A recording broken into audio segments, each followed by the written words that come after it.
آپ جو ہے دنیا کو کس پیراہے میں دیکھتے ہیں؟ دنیا کیا ہے بیسکلی؟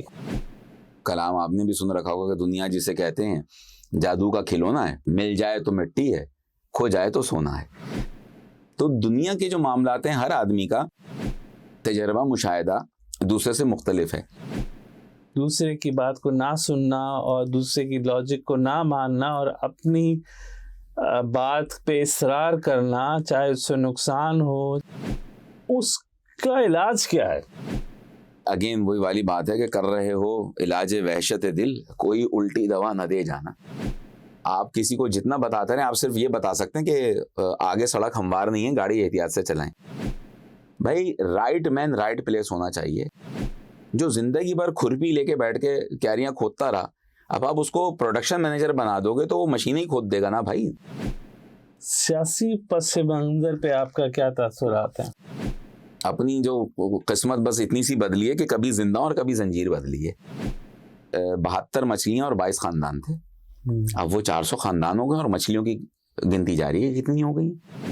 ایک ہی تھالی کے چٹے بٹے ہیں سب کے سب۔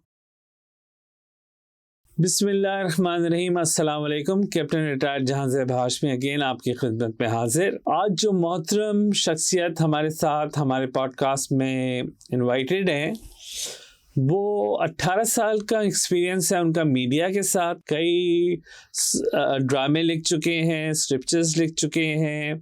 ان کا صحافت کی تعلیم حاصل کی، انہوں نے اتنا پرسو نہیں کیا لیکن صحافت کی تعلیم بھی انہوں نے حاصل کی ہے، اور مزاحیہ کامیڈی شوز کے لیے انہوں نے کافی اسکرپچرز لکھے ہیں۔ And let's talk to him and let's learn کہ وہ اپنی زبانی کیا بتاتے ہیں اپنے بارے میں۔ اور ایک چیز یہ بتا دوں کہ یہ جو پوڈ کاسٹ ہے یہ انشاءاللہ تعالیٰ ایک بہت ہی انٹرسٹنگ پوڈ کاسٹ ہوگا، کیونکہ یہ جو صاحب جن کے ساتھ میں رضوان زیدی صاحب جن کے ساتھ میں اس وقت بیٹھا ہوں، ان کو کمانڈ ہے ڈفرینٹ سبجیکٹس کی۔ ان کا بڑا ہی انالیٹیکل پوائنٹ آف ویو ہے لائف کا، اسپیشلی پاکستان کا۔ تو ہر پہلو پہ ان کی گہری نظر ہے اور جس سے ہم انشاءاللہ تعالی فائدہ اٹھائیں گے۔ تو السلام علیکم رضوان صاحب۔ وعلیکم السلام۔ سب سے پہلے تو آپ کا بہت بہت شکریہ جہاں زیب صاحب کہ آپ نے اپنی اس پوڈ کاسٹ میں مجھ جیسے ایک طفل مکتب کو جو ہے وہ آپ نے مدعو کیا۔ گو کہ اب اس جثے کے اور اس سائز کے طفل جو ہے وہ مارکیٹ میں دستیاب نہیں ہے، لیکن سیکھنے کا عمل جو ہے وہ جو کہا جاتا ہے کہ شکم مادر سے لے کے لحد کی آغوش تک آپ سیکھتے رہتے ہیں۔ تو بس ساری عمر جو ہے وہ بس دو زانوں تلمس دراز ہو کے کوشش کی ہے کہ بس سیکھتے رہیں، اور جو کچھ سکھایا اساتذہ نے یا حالات اور واقعات نے تو اس کو لوگوں کے سامنے دہراتے رہیں۔ بس یہی ایک مرحلہ زندگی کا جو گزارے جا رہے ہیں۔ زبردست۔ آپ کا جو انداز بیاں ہے وہ بالکل ادبی ہے، اور آپ جیسے بولتے ہیں جیسے پھول پہ کہتے ہیں، اور سمجھ آنے والے کو غور سے سمجھنا پڑتا ہے کہ رضوان زیدی صاحب جو ہے وہ اپنے کون سی فکر کا جو ہے وہ اس کو دوسرے تک پہنچا رہے ہیں۔ اچھا، اس سلسلے میں کیونکہ آپ نے جس طرح وہ ابتدائیہ گفتگو میں کہا کہ میں کیونکہ مزاح سے میرا تعلق لکھنے کا اور پڑھنے کا بھی، تو اصل میں ظاہر سی بات ہے میں آپ کے ساتھ یہاں موجود ہوں تو مجھے لامحالہ وہی لب و لہجہ اختیار کرنا پڑ رہا ہے، لیکن جب میں اپنے دوستوں کی اگر محفل میں ہوتا ہوں تو میری گفتگو ناقابل طباعت، ناقابل سماعت اور ناقابل اشاعت ہوتی ہے۔ میں بھی عام جو ایک بول چال کا جو مظاہرہ کرتے ہیں لوگ، اسی طرح کا کوئی ایسا ادبی، تو یہ بڑے معتبر لوگ ہوتے ہیں جو بڑے ادبی ہوتے ہیں یا جن کا تعلق باقاعدہ ادب سے ہوتا ہے۔ ہم تو بس سیکھ رہے ہیں اور بس اسی طرح اس کاروان زیست کو جو ہے وہ آگے لے کے بڑھے چلے جا رہے ہیں۔ تھوڑا سا بیک گراؤنڈ بتائیں، کہاں سے یہ سٹارٹ ہوا، آپ کہاں پیدا ہوئے؟ بالکل، آپ نے بیک گراؤنڈ کی اگر بات کی تو میں یقیناً جس خان وادے سے اس کا تذکرہ کرنا بہت ضروری ہے۔ جب 47 کے بعد کا جو زمانہ ہے، جو ہجرت کر کے جو گھرانے بانی پاکستان قائد اعظم محمد علی جناح کی آواز پر لبیک کہتے ہوئے جنہوں نے پاکستان کا رخ کیا، اس میں سے میرا خاندان بھی ایک تھا۔ بس یہ کہ تعلق یو پی سے، والدہ کا تعلق میرے نگینہ سے تھا اور والد میرے لکھنؤ سے والد کا تعلق تھا.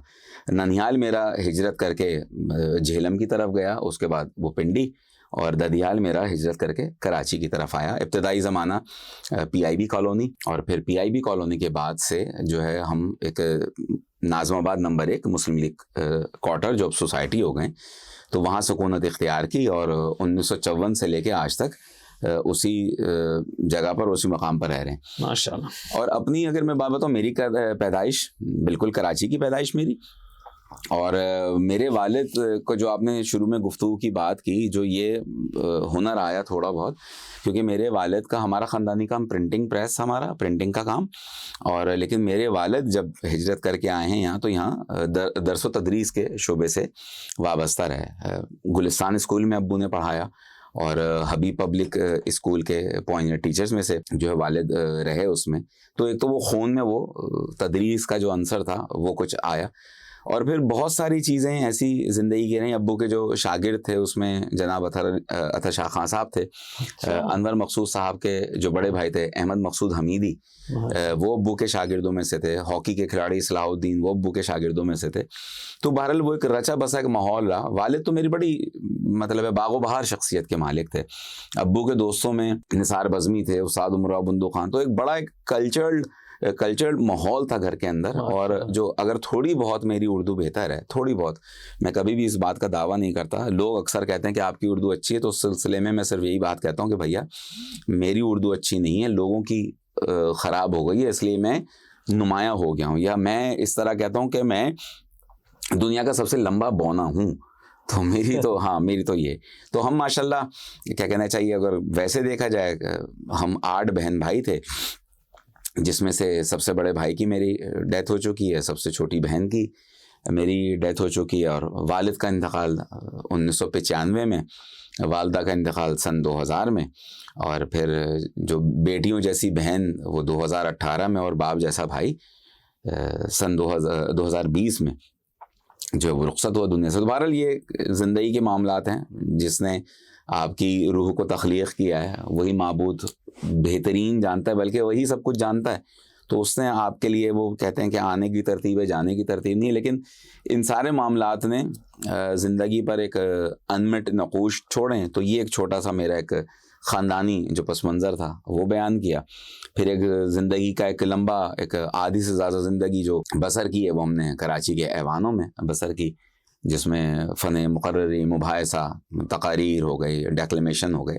ان سب کے ساتھ ایک 30 برس سے زائد کا عرصہ ہو گیا بیتتے ہوئے, 18-20 برس جیسے آپ نے بتایا. میڈیا سے وابستگی کے ہو گئے. شائستہ لودھی کا میں پہلا رائٹر تھا, ساحر لودھی کا میں پہلا رائٹر تھا. پھر میں نے Faisal Qureshi, one of the best جو ہوسٹ بھی ہیں اور اداکار بھی ہیں, ان کے لیے مارننگ شو لکھا. تو رمضان ٹرانسمیڈیا کے ایک ملغوبہ کہہ لیجئے زندگی کا, مختلف جگہ خیمے گاڑتے گئے, سیکھتے گئے, آگے بڑھتے گئے, اور بڑھتے بڑھتے اب آپ کی جو نگاہ ہم پر پڑی اور آپ نے بحیثیت مہمان ہم کو مدعو کیا. سر مجھے نہیں سمجھ آ رہا میں کہاں سے شروع کروں. سر آپ جہاں سے دل چاہے شروع کر لیں, کھلی کتاب ہے زندگی. میں بیسکلی یہ سوچ رہا ہوں کہ آپ نے ہر فنون لطیفہ کے دروازے پہ کٹ دی ہے. بالکل ایسا ہی ہے. ہاں, اور جس میں فلسفہ بھی ہے, ادب بھی ہے, مزاح بھی ہے, اور دنیا کی میرے خیال سے تلخیاں بھی ہیں. ایسا ہی ہے. تو آپ جو ہے دنیا کو کس پہرائے میں دیکھتے ہیں, دنیا کیا ہے بیسکلی؟ جس طرح بات کہی جائے, آپ نے جو دروازے پہ دستک دینے والی بات کی کہ وہ آواز دے کے دیکھ لو شاید وہ مل ہی جائے, ورنہ یہ عمر بھر کا سفر رائے گا تو ہے. یعنی کہ اٹیمپٹ ضرور کریں. اور دنیا کے بارے میں بڑی ایک مشہور کلام آپ نے بھی سن رکھا ہوگا کہ دنیا جسے کہتے ہیں جادو کا کھلونا ہے, مل جائے تو مٹی ہے, کھو جائے تو سونا ہے. تو دنیا کے جو معاملات ہیں, ہر آدمی کا تجربہ مشاہدہ دوسرے سے مختلف ہے. کہ جس تجربے اور مشاہدے سے گزر کر میں لوگوں کو قیمتی رائے دے رہا ہوں, ہو سکتا ہے وہ قیمتی رائے کسی کے لیے انتہائی ارزاں ہوں, وہ کسی کے کام بھی نہ آئے. لیکن بہرحال ایک جو سیکھنے کا سلسلہ تھا وہ الحمدللہ آج بھی جاری ہے. اور جو سوشل ایکٹیویٹیز کی آپ نے بات کی, تو میں arts council of Pakistan Karachi کا ممبر بھی ہوں. پچھلے 9-10 برس سے باقاعدہ عالمی اردو کانفرنس میں بحیثیت مندوب، جس کو ڈیلیگیٹ کہتے ہیں، وہاں اس میں شرکت کر رہا ہوں، کچھ نظامت کے فرائض وہاں انجام دے رہا ہوں، پھر آل پاکستان میوزک کانفرنس جو موسیقی کا ایک تعلق ہے اس سے وابستگی. لیکن یہ تمام جو میں آج زندگی میں کر رہا ہوں یہ کہیں نہ کہیں کیا کہنا چاہیے والد صاحب سے ہی میری زندگی میں آئے. اردو والدہ صاحبہ سے میری زندگی میں آئی کہ جتنے محاورے ہمارے ننیہال میں بولے جاتے تھے یا میری والدہ بولتی تھیں، اب وہ سارے محاورے ختم ہو گئے، اب نہیں بولے جاتے. اور رہی بات فنون کی، تو ایک المیہ ہے کہ ہماری اس خطے میں اور مملکت خداداد میں ایک عرصے تک ریاست میں موجود وہ لوگ جو جن کا کام تھا کام کرنا، وہ فنون لطیفہ کو صرف لطیفہ سمجھتے ہیں، اور اس کے ساتھ وہی سلوک کیا جو کسی بھی لطیفے کو سننے کے بعد صرف ایک قہقہ بلند ہوتا ہے، تو صرف ایک قہقہ کے بعد وہ بات آگے بڑھ گئی. اور فنون کی بات ہے، میں یوں سمجھ لیجئے میں کمپلیٹ کارپینٹر بھی ہوں. ہاں، میں جو اپنے شوق کے لیے کوزہ گر جو ہوتے ہیں، جو پاٹ بناتے ہیں مٹی کے، میں وہ بھی بنا لیتا ہوں. اور اس کی مشین بھی میں نے گھر میں خود ہی بنائی تھی، میکینیکل. آپ مجھ سے تھوڑا بہت پلمبری کا کام بھی جانتا ہوں، تھوڑا بہت راج مستری بھی ہوں، گھر کی دیواروں پہ ٹائل بھی لگا لیتا ہوں میں. تو اگر یہ سارے معاملات زندگی نے مجھ سے لے بھی لیے، یعنی کہ دنیا داری کے، تو میں عذر مذاق جو بات کرتا ہوں کہ دیگر ہنر پروردگار نے اس نوعیت کے رکھیں کہ میں بھوکا نہیں مروں گا. کچھ خطاطی کا شغف ہے، تو خطاطی کے جو قلم ہے وہ بھی تراش لیتا ہوں میں. اور بعض لوگ کہتے ہیں کہ لکھنے سے زیادہ قلم تراش کرنا جو زیادہ ٹیکنیکل اور مشکل کام ہے. یہ سب میں بتاؤں یہ پروردگار کی طرف سے دی گئی صلاحیتیں. بہت ساری چیزیں ہم اپنی زندگی میں جو ہمارے اندر موجود ہوتی ہیں، ہم صرف اس کا اظہار کر رہے ہوتے ہیں. اور میری زندگی کی جتنی اچھائیاں ہیں، جتنے وہ ایسے پرومیننٹ معاملات جن کو بتاتے ہوئے سر فخر سے بلند ہو جائے، یہ پروردگار نے میری ذات کے اندر جو ہے وہ موجود رکھی. اور یہ بزرگوں کا صدقہ، والدین کی دعائیں، اور جتنی مطلب خواصتیں میری زندگی کی لوگوں کے سامنے آتی ہیں، وہ میں محنت کر کے میں نے اپنی زندگی میں شامل کی. وہ پروردگار کی جو ہے وہ اس عطا کے ساتھ اس کا کوئی موازنہ یا لگا نہیں کھاتا وہ. تو یہ ایک چھوٹی سی چیزیں تھی. پروردگار کے بارے میں آپ بار بار آپ نے ان کا تذکرہ کیا کہ اس کے رحم اور کرم اور اس کی فضیلت کی وجہ سے آپ نے جو کچھ پایا اسی کی وجہ سے پایا. بے شک ایسا ہی ہے، بے شک ایسا ہی ہے کہ دیکھیں بات جو ہے نا کہ جب وہ عظیم المرتبت شخصیات کے جن سے پروردگار ان کی زندگی میں راضی، جب ان کی طرف سے یہ ہم سنتے ہیں کہ اتنا پتہ نہیں کہ جو سانس اندر آئی گئی ہے وہ باہر آئے گی یا نہیں آئے گی، تو ہمیں تو ہر لمحے اسی کا جو ہے وہ شکر گزار ہونا چاہیے. اور ہم زندگی میں جو کچھ ہیں وہ اسی کی عطا ہے. دیکھیں یہ کسی کی کامیابی اور کسی کی ناکامی یہ ظاہری آنکھ کا کوئی پیمانہ یا فیصلہ ہے نا، کہ ہو سکتا ہے جس کو ہم کامیاب سمجھ رہے ہوں اس کی زندگی رائے گاں ہو گئی ہو، اور ہم جسے ناکام سمجھ رہے ہیں اپنی زندگی میں وہ کامیاب ہو گیا ہو. اور پھر دیکھیں ایک اور چیز ہے جازب صاحب، سب سے بڑی بات کیا ہے کہ ہم جس معاشرے میں رہ رہے ہیں اب اس کے پیمانے قدرے مختلف ہو گئے. پہلے جو اگر ہم بات کریں، جو ہم بات کرتے تھے اسلاف کے اسلوب کی پاسداری کی، یعنی کہ جو ہماری فیملی ویلیوز ہوا کرتی تھی ہم اس کو کیری کرتے تھے. اور یہ پورے پاکستان کی بات کر رہا ہوں، میں صرف ایک کراچی کی بات نہیں کر رہا. یہ ایک الگ بات ہے کہ میرا مشاہدہ کراچی کا ہی زیادہ ہے، تمام عمر اسی شہر کے مختلف مقامات پر سیکھتے ہوئے اور سمجھاتے ہوئے اور بتاتے ہوئے اور بھاگتے ہوئے گزر گئی نا. پہلے ہم روایتوں کے ساتھ جی رہے تھے، اب ہم گیجٹس کے ساتھ جی رہے ہیں. تو اگین ظاہر سی بات ہے ہم یہ پوڈ کاسٹ میں بیٹھے ہیں تو ہم کوئی ایک بالکل ایک مخصوص نو موضوع پہ بات کریں گے، ہم ویسے بھی اپنا تجربہ ہی شیئر کر رہے ہیں. تو صرف فیصلہ کر لیں سب لوگ مل کے کہ آیا کہ جن ویلیوز کے ساتھ جن قدروں کے ساتھ ہم پہلے زندگی گزار رہے تھے ہمیں اس میں اطمینان تھا، یا جس کاسٹیوم کو پہن کے ہم باہر نکل رہے تھے وہ لباس ہم پر جو زیب تن کر رہے تھے وہ اچھا بھی لگ رہا تھا یا نہیں. اگر اچھا لگ رہا تھا اور آج کا لباس برا لگ رہا ہے تو لباس تبدیل کر لیں، اس میں قباحت کیا ہے؟ کون سمجھائے گا، کون سا پلیٹ فارم ہوگا کہ یہ بتائے کہ جو آج کا لباس ہے وہ موضوع نہیں ہے، وہ اس اقدار کا پابند نہیں ہے جس اقدار کی پروری کرنا ہمارا ایک وہ تھا، ایک کلچر تھا. بالکل. تو اس کو کون سمجھائے گا, کیسے سمجھائیں گے, وہ کون سا پلیٹ فارم ہوگا؟ دیکھیں پلیٹ فارم تو سب سے بڑا یہ ہے جس پر ہم بیٹھے ہیں. اور پہلی بات یہ کہ میں جو آپ کا یہ پروگرام دیکھے, پہلے بتا دوں کہ بھیا میں کوئی پریچر نہیں ہوں, نہ میں یہ کہہ رہا ہوں کہ جس نظریے اور فلسفے پر زندگی میں گزار رہا ہوں یہی کل ہے, یہی حق ہے اور یہی فلاح کا راستہ ہے. میں یہ بات بھی نہیں کر رہا.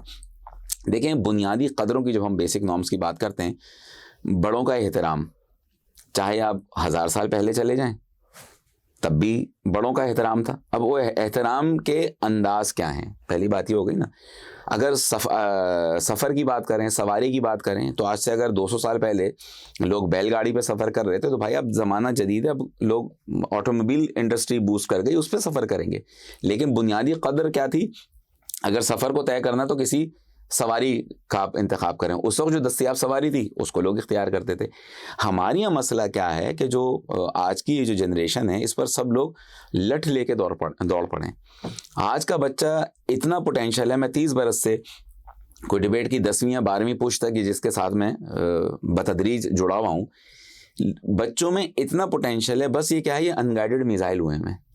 ان کو یہ نہیں پتہ چل رہا کہ ہم کیا بات کریں. لیکن جو بنیادی تربیت کی بات ہے کہ یہ سوشل میڈیا کے جہاں بہت سارے فوائد ہیں, وہاں نقصانات بھی ہم کو سامنے رکھنے چاہیے. کہ جو تمیز تھا, تمیز تہذیب جو روایت تھی کہ اگر ہم کسی سے بات کرتے تھے تو آپ جناب سے بات کیا کرتے تھے, اب ہم سوشل میڈیا پر سیاسی جو کہنا چاہیے عدم برداشت کا وہ مظاہرہ ہے کہ ہم مادرزاد آزاد ہو گئے ہیں. تو یہ چیزیں ایک تکلیف دیں. آپ دیکھیں ایک اور چیز ہے جہاں زیب صاحب, کہ ایک ہوتا ہے اختلاف اور ایک ہوتی ہے مخالفت. ہو سکتا ہے مجھے آپ کے اس انٹرویو سے کوئی اختلاف ہو جائے اور میں کہوں نہیں یہ سوال مناسب نہیں تھا, یہ میرا اختلاف ہے. مخالفت یہ کہ میں آپ کو سوال ہی کرنے نہ دوں. تو اس معاشرے سے ایک تو سوال اٹھ گیا. پہلے کراچی کی میں بات بتاؤں, کراچی میں ہوتا تھا مباحثہ جو ہے وہ ہے دلیل کی بنیاد پر, دلیل رد دلیل, ریبرٹل جس کو کہا جاتا ہے نا, کہ دلیل کی بنیاد پر. لیکن اس کی بنیاد کیا تھی کہ جب اگر مثال کے طور پر میں کوئی بات کرتا تھا اور آپ کی جانب سے رد دلیل آتی تھی اور وہ بہت مستند ہوتی تھی, تو میں آپ کی بات کو فوقیت دیتا تھا اور میں آپ کی بات کو تسلیم کر لیتا تھا. اب مسئلہ یہ ہو گیا کہ میں اپنے آپ کو عقل کل گردانے بیٹھا ہوں اور سامنے والا دلیل سے بھی بات نہیں کر رہا, وہ چاہ رہا ہے کہ جو میں کہہ رہا ہوں اس پر عمل کرو. تو یہ بنیادی جو رفٹ ہے نا, اس نے بھی ایک بہت بڑا کردار ادا کیا ہے کہ اس سوسائٹی کو ایک اسموتھ ٹریک سے جو ہے وہ کچے میں اتار کے رکھ دیا. اچھا, اس تبدیلی میں یہ جو معاشرے میں ایک وائز پیدا ہوا ہے کہ دوسرے کی بات کو نہ سننا اور دوسرے کی لاجک کو نہ ماننا اور اپنی بات پہ اصرار کرنا, چاہے اس سے نقصان ہو, چاہے اس سے کسی کا نقصان ہو, تو اس کا علاج کیا ہے؟ دیکھیں علاج تو اگین وہی والی بات ہے کہ کر رہے ہو علاج وحشت دل, کوئی الٹی دوا نہ دے جانا. تو یہاں جو اگین دیکھیں پھر وہی بات آ جاتی ہے. اب بہت ساری باتیں اگر میں شعبے سے ریلیٹ کروں گا تو ہو سکتا ہے کچھ لوگ اس کو پروفیشنل جیلیسی میں شمار کر لیں نا. ہمارے یہاں جس طرح جو موٹیویشنل اسپیکرز ہیں وہ موٹیویشنل ہیں کہ روٹیویشنل ہیں.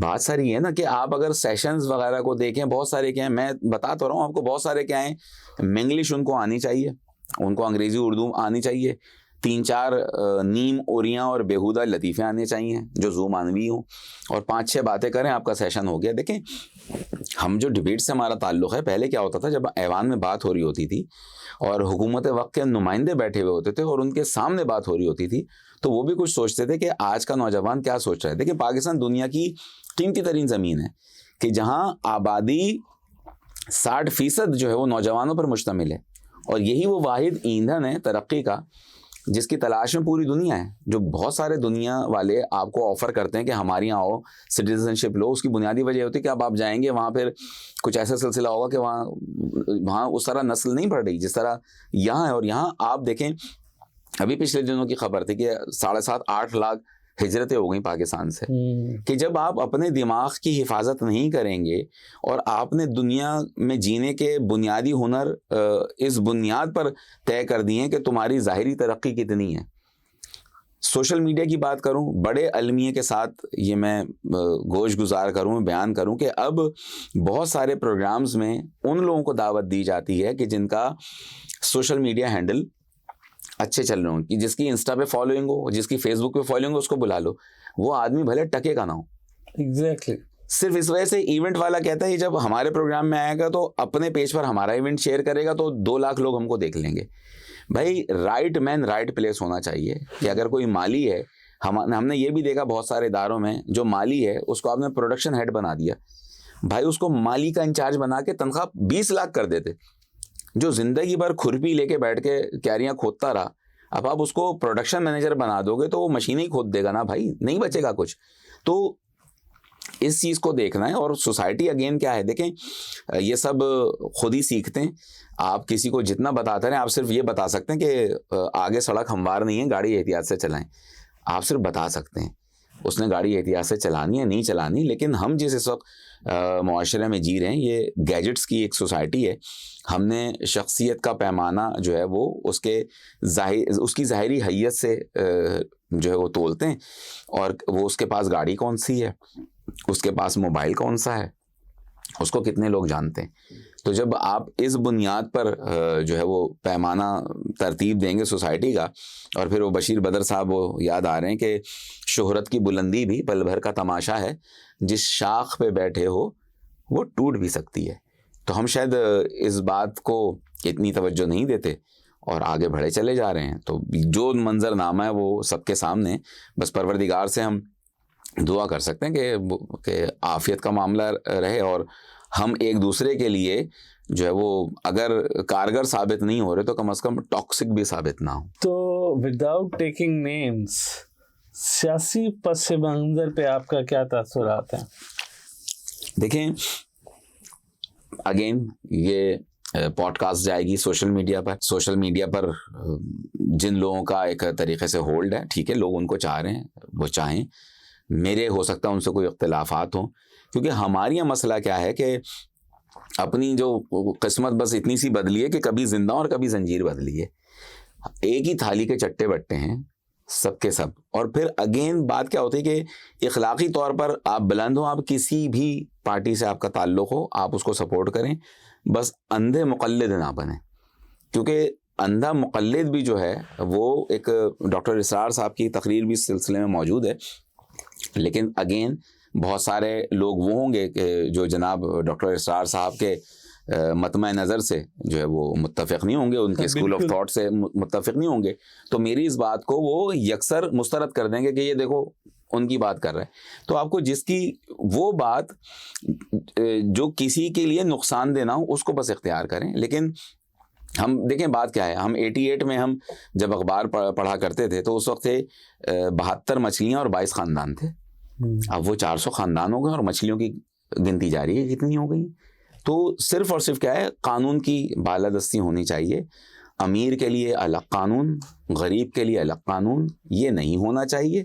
یہ بنیادی کارہائے نمایاں ہیں جو ہم نے انجام دیے. لیٹس بی اسٹریٹ, یہ اسلامی جمہوریہ پاکستان ہے. بالکل. کیا کوئی ڈینائی کرتا ہے؟ جو یہاں پہ رہتے ہیں, جتنی پولیٹیکل پارٹیز ہیں, جتنی عوام ہے, جتنی سوچ ہے, جتنے مکتبہ فکر ہیں, کیا وہ اس چیز کا انکار کرتے ہیں کہ اسلامک ریپبلک آف پاکستان ہے؟ دیکھیں اصل میں پھر بات کیا ہے کہ ہمارے یہاں بچوں کو پڑھایا نہیں جاتا, اور سوشل میڈیا کی جو انٹ کی شنٹ کی خبر ہے اس پر بچے اور سارے یقین کر لیتے ہیں. 5 سال پرانی خبر اکثر واٹس ایپ کے گروپ پر آ جاتی کہ یہ بچی کھو گئی ہے, جس کو 5 سال پہلے دیکھا ہوتا. تو میں اکثر کوشش کرتا ہوں کہ اللہ کے بندے پہلے تصدیق کر لو یہ خبر درست ہے بھی نہیں ہے. اور رہی بات مملکت خداداد کی, تو دیکھیے اس میں کوئی دو رائے نہیں کہ دنیا کے نقشے پر ابھرنے والی پہلی نظریاتی مملکت, اور جو بانی پاکستان قائد اعظم محمد علی جناح کا جو خواب تھا, تو وہ دیکھیں تشکیل پاکستان تو ہو گئی, لیکن یہ سفر تکمیل پاکستان کی جانب ہے. کہ آج تک وہ خواب, وہ نظریہ, وہ آئیڈیالوجی وہ سب کے گریبانوں میں جھانک بھی رہی ہے. آئیڈیالوجی کے میں ایسا تو پاکستان نہیں چاہتا تھا. اور میری بات پر آپ یقین نہ کیجیے, کراچی میں قائد اعظم مزار کے سامنے قائد اعظم اکیڈمی ہے, مستند ادارہ ہے. ایسا کیجیے گا, وہاں ایک کتاب اب پتہ نہیں, ہو سکتا ہے کہ وہ 100 روپے کی ہو گئی ہو, جب میں نے آج سے 8-10 برس قبل خریدی تھی وہ 30 یا 35 روپے کی تھی, مہنگائی کی وجہ سے ہو سکتا ہے 100 روپے کی ہو گئی, مجھے اس کی قیمت کا نہیں پتا. اس کتاب کا نام ہے فرمودات قائد, مستند ترین کتاب ہے. آپ وہ کتاب اٹھائیے اور قائد اعظم محمد علی جناح صاحب کس طرز کا پاکستان چاہتے تھے, کیسا پاکستان چاہتے تھے, اس میں سب موجود ہے. لیکن اگر وہی کتاب اٹھا کے آپ کسی مسند اقتدار پر بیٹھے ہوئے شخص کے سامنے اس کتاب کو پڑھنا بھی شروع کر دیں گے نا, تو ہو سکتا ہے کہ آپ کی جیب میں سے کوئی ایسی منشیات کی گولی برآمد ہو جائے کہ جس کی آپ کو ضمانت بھی نہیں ملے گی. تو بات صرف اتنی سی ہے کہ یقیناً یہ اسلامی جمہوریہ پاکستان ہے. اور پھر اگر ہم دین کی بات کریں, ہر آدمی, دیکھیں ہمارا سب سے بڑا عقیدہ کیا ہے, آج ہم یہاں موجود ہیں, ہر آدمی آیا ہے ایک ٹرانزیکشن پیریڈ کے اوپر ہے, وہ ڈپارچر لاؤنج میں ہی بیٹھا ہوا ہے, فلائٹ اس کی کنفرم ہے, بس اعلان ہونا باقی ہے کہ بورڈنگ کرائیے اور آ جائیے. تو صرف یہ ہے کہ بھیا یہ دین ہے معاملات کا, عبادات سے کسی کو بھی انکار نہیں.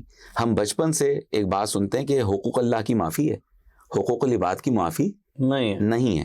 حقوق اللہ میں ساری ہماری عبادات آ جاتی ہیں جو کہ بہت ضروری ہیں, جو فرائض ان کو ادا کرنا بہت ضروری ہیں. لیکن جو چیز معاف نہیں ہوگی وہ کیا ہے, وہ ہیں آپ کے معاملات.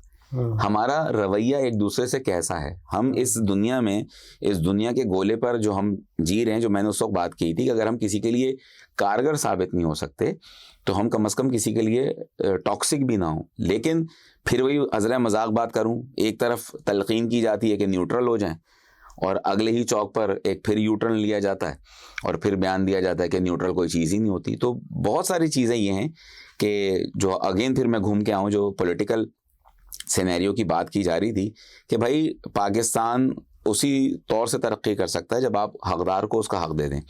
دیکھیں جمہوریت کی بات کرتے ہیں ہم, اب جمہور فریب ہے کہ جمہوریت فریب ہے.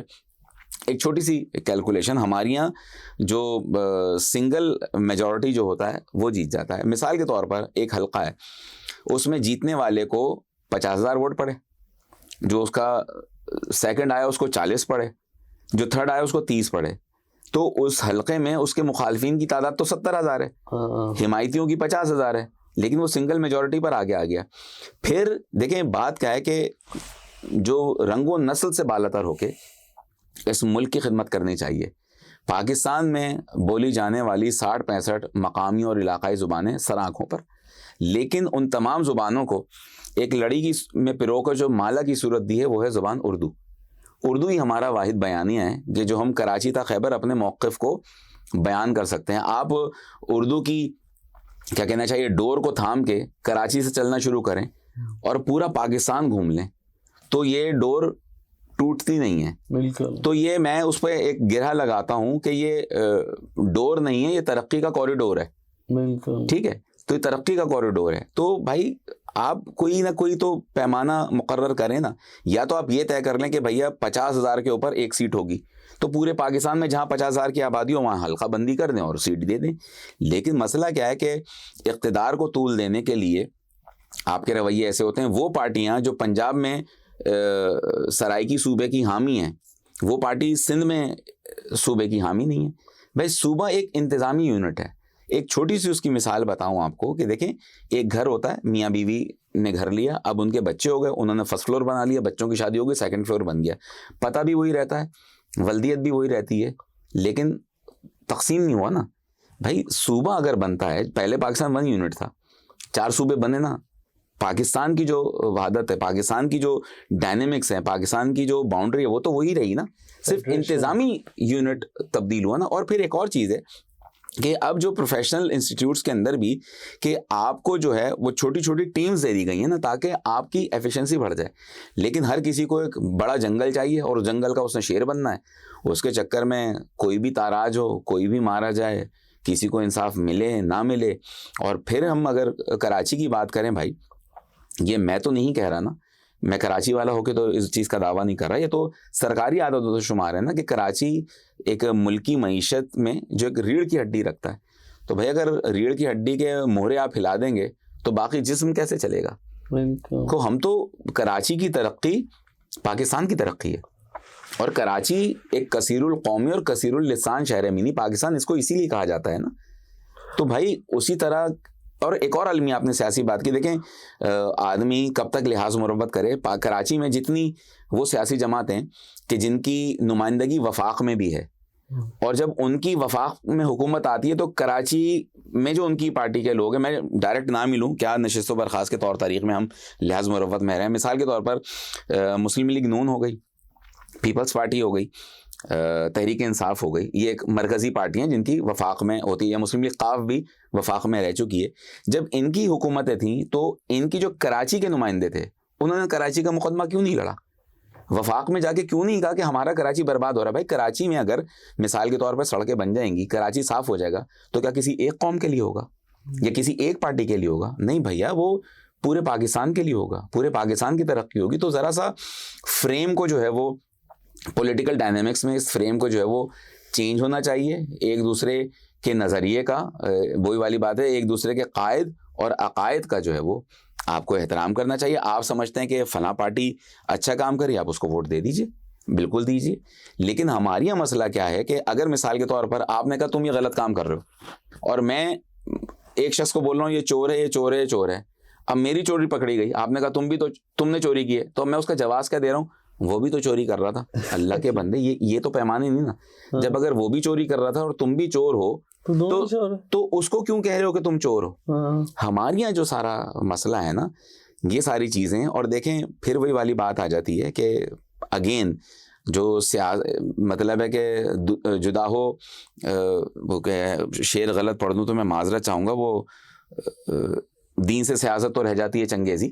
وہ والی بات ہے نا کہ یہ ساتھ لے کے چلنا ہے، لیکن اس کے جو مروجہ اصول ہیں اس کی بنیاد پر. لیکن ہمارے یہاں کیا ہے کہ آپ گفتگو کے آغاز میں اسلامی ٹچ دے دیں تو لوگ بڑے متاثر ہو جاتے ہیں. بھائی یہ دین پریکٹس کا دین ہے، یہ دین زبانی کلامی نہیں ہے. یہ دین کتنے فیصد آپ عمل کر رہے ہیں؟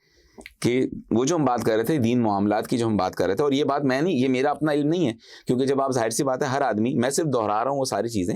جب ہم جو ہے آپ جاتے ہیں، ہر آدمی الحمدللہ جمعہ پڑھتا ہے، بہت سارے تاخیر سے پہنچتے ہیں اور بہت سارے وہ ہیں جو کہ وقت سے پہلے مولانا صاحب کا خطاب بھی سنتے. تو یہ میں وہ باتیں کر رہا ہوں دین کی جو میں یہاں باتیں کر رہا ہوں، جو ہم نے بچپن سے لے کے آج تک مختلف جمعے کے خطبات میں اپنے معتبر علماء کرام سے سن رکھی ہیں. یہ میرا اپنا تو کانٹینٹ نہیں ہے، اس سے پہلے بھی اس طرح کی باتیں کی جا چکی ہیں. تو ہمیں ایک تو برداشت کا جو رویہ ہے وہ ہر سطح کے اوپر رائج کرنا ہوگا. لیکن بس وہی ہے کہ میرا لیڈر ہیرو ہے اور تیرا لیڈر زیرو ہے، تو بھائی یہ تو ہوگا بحث. اور دیکھیں ایک اور انسانی نفسیات کی بات ہے کہ اگر دو دوست بیٹھے ہوں تو ایک دوست بولے کہ میرے ابا مینیجر ہیں، تو اگر دوسرا دوست بولے ہاں ان کو تو مینیجر ہونا تھا کیونکہ انہوں نے پڑھا ہی نہیں. اب آپ آگے ذاتیات کے اوپر، تو وہ بھی کاؤنٹر نیریٹو پہ بولے گا تمہارے ابا بھی تو رشوت دے کے ترقی کرتے رہے. اب یہ لڑائی شروع ہو گئی نا. بھائی مجھے اپنے باپ پہ فخر ہے، اس نے مجھے 2 پٹی کی چپل میں رکھا یا برانڈڈ جوتوں میں رکھا. مجھے اپنے باپ پہ فخر ہے. میں دوسرے کے باپ سے سوال بھی نہیں پوچھ رہا بھائی کہ یہ کہاں سے آ رہا ہے، کیونکہ میں اپنے ٹریک پہ دوڑ رہا ہوں. اور یہی بنیادی تعلیم بھی ہماری کہ بس اپنے ٹریک پر آپ اپنی منزل کو اور اپنے راہ کا تعین کرتے ہوئے سیدھے چلے جائیں. کیا ہو رہا ہے، کیسے ہو رہا ہے، آپ پوری دنیا کے نہ تو آپ سے جواب پوچھا جائے گا. آپ اپنی زندگی میں رہتے ہوئے کس حد تک کسی ایک شخص کی بھی ذات کو ریسکیو کر سکتے تھے، کارگر ثابت ہو سکتے تھے. یہ ہے آپ کی پوری زندگی کا خلاصہ. آپ پوری دنیا کو تبدیل آپ نہیں کر سکتے. آپ اپنی بات کہہ دیں. اور آج بھی ہم بات کر رہے ہیں، میں یہ باور نہیں کر رہا کہ بھائی آپ جس سیاسی پارٹی کے آپ اس کو چھوڑ دیں. بھائی آپ اسی پر قائم رہیں، لیکن خدا کے واسطے تمیز تہذیب کا ایک تو مظاہرہ کیجئے، کیونکہ سوسائٹی اور اس سوشل میڈیا کی سوسائٹی نے ادب و آداب جو سارے معاملات تھے، ایک تمیز کی جو بات تھی، اس فضا کو ختم کیا. آپ جس پارٹی کے ہیں آپ اس پارٹی کے رہیے گا اور اسی کے رہیے گا بھائی، لیکن اندھی تقلید سے خود کو ذرا سا بچا کے رکھیں. اچھا، میں یہ کہتا ہوں کہ آپ نے بہترین قسم کا ایک تجزیہ دیا جو کہ ہمارے گرتے ہوئے اور ڈی جنریٹڈ سوسائٹی کے خاص طور پہ واضح جو نشانیاں ہیں وہ آپ نے ان کا بالکل صحیح طریقے سے وضاحت کی. میں یہ سوچتا ہوں کہ ہمارے پاس کتنی پولیٹیکل پارٹیز ہیں، ہمارے پاس کتنے سوشل پارٹیز ہیں، این جی اوز ہیں، ہمارے پاس دینی جماعتیں ہیں. یہ کیوں نہیں کوئی ڈسکس کرتا کہ ہمارے جوان جو ہیں گٹکا کھا رہے ہیں، پان کھا رہے ہیں، سگریٹ پی رہے ہیں، نسوار کھا رہے ہیں، اور آپ باہر کی دنیا میں جائیں، یورپ اور امریکہ میں ہماری ایجز کے جوان جن کے دانت ہی گل چکے ہیں، وہاں پہ آپ کو ایسے دانت نظر نہیں آئیں گے. اور جو تعلیم نہیں حاصل کر رہے ہیں، تعلیم نہیں حاصل کر رہے، اور ان کے پاس ہے ایک موبائل فون، جس موبائل فون پہ ان کو یہ تعلیم نہیں دی گئی، یہ علم نہیں دیا گیا کہ آپ نے کیا دیکھنا ہے اور کیا نہیں دیکھنا ہے، جس کی وجہ سے بچے کا ذہن جو ہے وہ بالکل پلوٹ ہو رہا ہے. ٹھیک ہے. ریحان اللہ والا فاؤنڈیشن، ریحان اللہ والا بھائی نے یہ کیا ہے کہ اس موبائل فون کو، جو کہ ہر بچے کے پاس ہے، ہر جوان آدمی کے پاس ہے، اس کو کریکٹ یوز سکھائی جائے. اس موبائل فون سے وہ 1 لاکھ روپے مہینہ، یعنی کہ اس سے IT ٹیکنالوجی سیکھے اور اس سے اپنا کمانے کی کوشش کرے. لیکن جیسے کہ آپ نے بات کی کہ یہ جو ہمارے علماء ہیں، ان کا سب سے بڑا اس وقت میرے خیال سے، میرے نزدیک تقاضا ہے کہ وہ مل بیٹھ کر بیٹھے ہیں اور یہ بتائیں کہ ڈیجیٹلائزیشن، ڈیجیٹل ٹیکنالوجی میں اسلامک پرسپیکٹو کہاں فال کرتا ہے.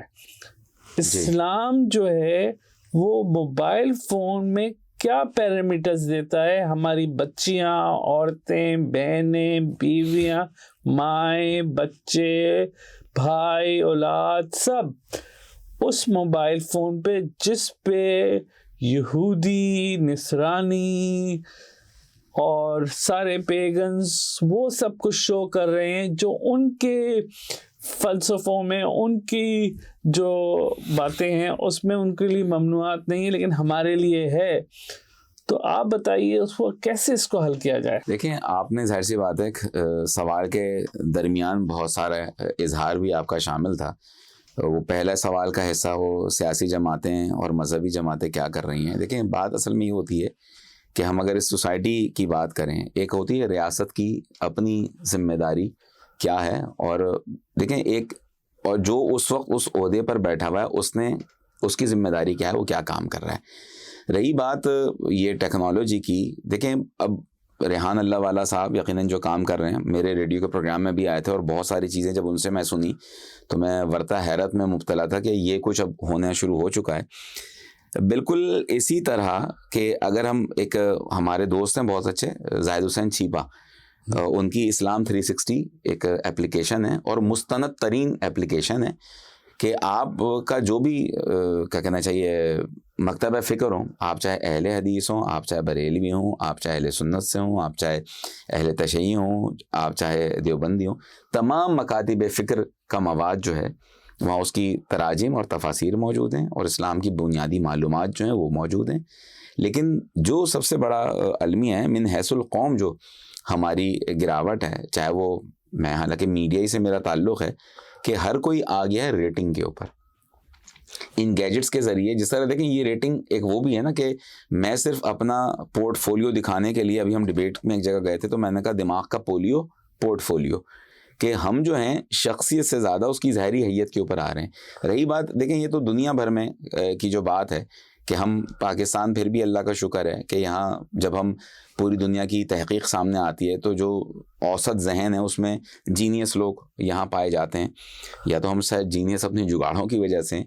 لیکن یہ سارا یہ ذاتی فیصلہ ہے کسی کا بھی. میں آپ کے موبائل پر ہتھوڑی نہیں مار سکتا. اور آپ نے جو علماء کرام کی بات کی، میں کراچی کے بہت سے ایسے مدارس سے میری وابستگی ہے، ڈیبیٹ کی، کہ جہاں کا بچہ وہ جو عصری تقاضے ہیں ان کے ساتھ اسی طرح قدم سے قدم ملا کے چل رہا ہے. وہ بالکل جانتا ہے کہ دنیا میں کیا ہو رہا ہے. وہ تشکیک کے معاملات پہ بھی جواب دے رہا ہے. وہ الہادی قوتوں کے سامنے بھی جو ہے وہ بند باندھے کھڑا ہوا ہے. وہ ڈیجیٹل ٹیکنالوجی کا بھی اسی طریقے سے جو ہے وہ استعمال کر رہے ہیں اور اس کا مظاہرہ کر رہے ہیں. ہماری یہ جو سب سے بڑی بات آ جاتی ہے، دیکھیں میرا تعلق ریڈیو سے 16 سال کی میرا ریڈیو. کوئی بھی ایک رینڈم شخص اپنا فیس بک اٹھائے، کسی کے موبائل سے لے لے، اور دیکھیں یہ آرٹیفیشیل انٹیلیجنس والی بات بھی ہے نا. آپ اپنے بند موبائل کے سامنے